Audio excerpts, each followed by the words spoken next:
We all know the story of the stunningly beautiful princess, who was more stunningly beautiful than any king's daughter since the beginning of time. Sadly, the stunningly beautiful princess was no more intelligent than any other king's daughter, or indeed any other king's son, since the beginning of time.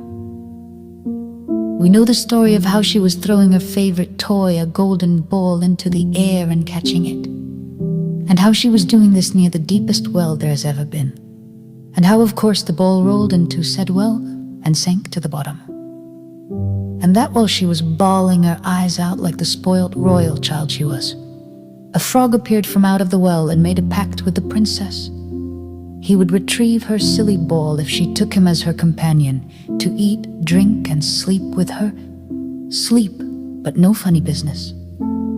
Of course she agreed, knowing full well she wouldn't keep her side of the bargain. He was only a stupid frog, after all. The frog retrieved the ball from the well. She thanked him most profusely, and then off home she went, too fast for the frog to keep up. Later, during the family meal, the frog turned up and demanded the princess share her food and drink with him. The king advised his daughter to comply, and she reluctantly did. Bedtime was different.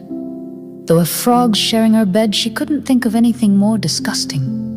But the king was on the frog's side and ordered his daughter to share her bed with the little chap. She told her father she would, then told the frog she wouldn't. When the frog told her he'd tell the king if she wouldn't lift him onto the bed, she flew into a rage, picked him up and threw him, with as much strength as she could muster, against the bedroom wall.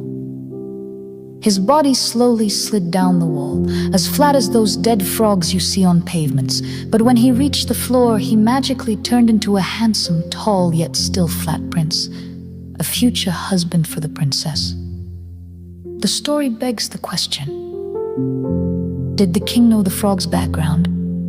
A handsome, young, yet flat prince from the flatlands, turned into a frog and thrown in a well by a witch.